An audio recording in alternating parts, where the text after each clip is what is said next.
त्यागी जी जवाब दीजिए। शक इसलिए पैदा होता है, लिस्ट है मेरे पास और उस लिस्ट में एक तरफ से जितने भी नाम हैं उसमें सबके नाम शामिल हैं, लेकिन अनुराग जी का शक इसलिए पैदा हो रहा है या उनके नेता का शक इसलिए पैदा हो रहा है कि आप लोग जो बयान देते हैं ना उसमें आप जाति विशेष का नाम ज्यादा हाईलाइट कर देते हैं, चाहे सदन में दिया गया हो मुख्यमंत्री योगी आदित्यनाथ का बयान हो या आपके बाकी नेताओं का बयान। क्यों ऐसा? देखिए प्राची जी, मैं तो आज तक और मुझे लगता है कि उत्तर प्रदेश और देश आज तक सिर्फ अपराधियों को अपराधी की नजर से देखता था, लेकिन समाजवादी पार्टी ने एक जो है MY कॉम्बिनेशन साधने के लिए कि इतने स्तर तक नीचे गिर गए कि 1 लाख का इनामी बदमाश मंगेश यादव, जिस पर दर्जन से ज्यादा मुकदमे हैं, उसकी अगर आज एनकाउंटर हुआ, उसमें अगर उसको आज गोली लगी और वो ढेर हुआ, तो उसकी जाति को आधार बनाकर उत्तर प्रदेश में 25 करोड़ जनता का एक पूर्व मुख्यमंत्री ट्विटर पर कम से कम 1 किलोमीटर लंबा पोस्ट लिख रहा है।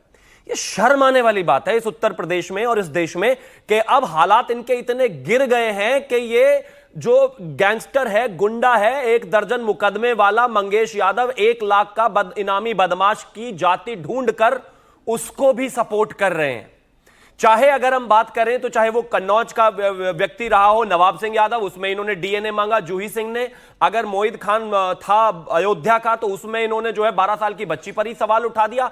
आज मंगेश यादव जो गैंगस्टर है वो यादव है तो इस वजह से उसकी जाति ढूंढ ली। लेकिन अखिलेश यादव ने एक नारा तो बहुत क्लियर बना लिया है, मेरे 2 अनमोल रतन, एक मुसलमान और दूसरा यदुवंश। वो अलग बात है कि यदुवंशियों में भी टिकट 5 बांटी, अपने खानदान में दी, बाहर एक को कुछ फायदा नहीं दिया, लेकिन राजनीति करने के लिए इस दोनों का टूल का जो इस्तेमाल है वो उन्होंने बेहद शानदार किया। मैं कुछ नाम पढ़ दे रहा हूं, मुझे थोड़ा समय दीजिएगा।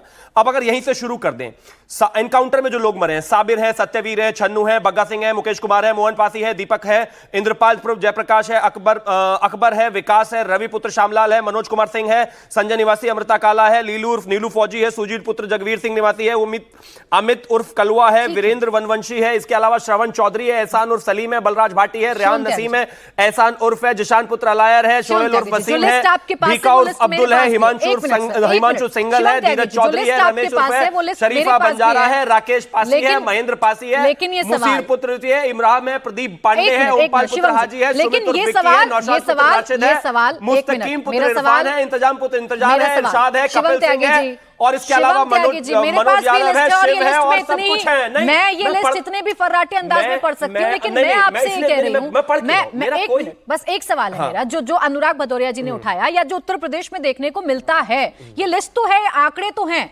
लेकिन क्यों उन लोगों के नाम आप लोग हाईलाइट करते हैं जिनके पीछे एक विशेष सरनेम लगा रहता है?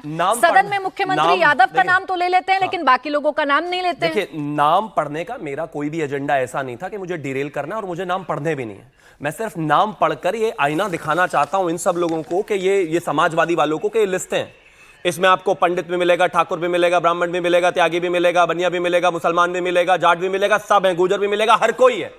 क्योंकि सच बात यह है कि किसी भी अपराधी की, किसी भी गुंडे लुटेरे बदमाश की कोई जाति होती ही नहीं। चलिए, लेकिन अब आपने जो कहा स्पेसिफिक, उस समय भी कहा गया कि जो 2 लोग पकड़े गए हैं अभी तक, उनमें पवन यादव और एक मुस्लिम का नाम आदरणीय मुख्यमंत्री जी ने लिया। उसकी वजह है क्योंकि उस समय तक 2 ही लोग पकड़े गए थे। लेकिन उससे आगे की जो इंटरेस्टिंग कहानी है, जब कोर्ट ने पवन यादव को जमानत दे दी तो अखिलेश यादव ने, क्योंकि वो पवन यादव था लखनऊ के केस में जहां पर महिलाओं से छेड़छाड़ हो रही थी, पानी गिराया जा रहा था, उसको बुलाकर लखनऊ में मिले अखिलेश यादव उससे। यानी कि कोई आदमी महिलाओं के साथ बदतमीजी करेगा, उनकी बेइज्जती करेगा, उनका अपमान करेगा, तो उसके समर्थन में खड़े हो जाएंगे। मोहित खान अगर जो है बलात्कारी है तो उसके समर्थन में खड़े हो जाएंगे। नवाब यादव के समर्थन में खड़े हो जाएंगे। ठीक है, आप ये कह रहे हैं कि हम किसी का धर्म नहीं देखते, किसी की जाति नहीं देखते। अब मैं ओपी सिंह जी, भारतीय जनता पार्टी के प्रवक्ता को अगर आप इस समय जो है ये भी कह दें कि पूरे 1 घंटा आपको कुछ नहीं बोलना और सिर्फ ये लिस्ट चला दें, तो ये तमाचा होगा अनुराग भदौरिया और समाजवादी पार्टी पर। ओपी सिंह जी से बात करने दीजिए, एक मिनट। अनुराग भदौरिया जी, फिर आ रही हूँ, राजनीतिक इस पर चर्चा करते रहेंगे, आरोप प्रत्यारोप करते रहेंगे। मैं ओपी सिंह जी आपके पास आ रही हूँ। आप तो सर रहे हैं, आपने तो व्यवस्था संभाली है प्रदेश की, आपने तो प्रदेश के में कैसे कानून व्यवस्था हैंडल होती है आपने देखा है। जब एनकाउंटर होता है तो क्या पहले ये बताया जाता है या ऐसे बोल दिया जाता है कि यादव है तो यहाँ कोई नरमी नहीं बरतनी है? चुन चुनकर क्या टारगेट किया जाता है जाति विशेष या धर्म विशेष को? देखिए, आज तक मैंने, प्राची जी मेरी आवाज आ रही है आपके पास? जी, ओपी सिंह जी आ रही है। प्राची जी, आज तक मैंने 37 साल की नौकरी में किसी भी पॉलिटिकल पार्टी से मुझे कोई लिस्ट इस बात का नहीं मिला कि आप इन इन जातियों को इंगित करें और इन इन जातियों का इनकाउंटर या उनको अरेस्ट करें। ऐसा किसी पॉलिटिकल पार्टी ने नहीं कहा।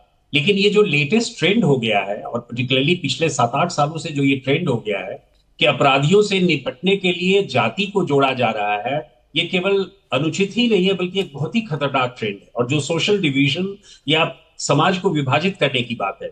एक प्रोफेशनल पुलिस ऑफिसर जो है वो किसी भी क्रिमिनल को एक क्रिमिनलिटी के एंगल से देखता है। मुझे कोई किसी ने लिस्ट नहीं दिया, मुझे किसी मुख्यमंत्री ने कोई लिस्ट नहीं दिया कि आप इन इन जातियों पर प्रहार करें। और जब मैंने 2018 में डीजीपी के पद पर आसीन हुआ तो criminality was the main criteria. उसके पहले की स्थिति बहुत खराब थी क्राइम के मामले में, लॉ एंड ऑर्डर के मामले में। और हम लोगों ने 2017 से लेकर आज तक जितने भी इनकाउंटर्स या जितने भी अरेस्ट हुए हैं वो उनकी क्रिमिनलिटी को देखकर, तथ्यों के आधार पर, सबूतों के आधार पर और कानून के आधार पर किया गया है।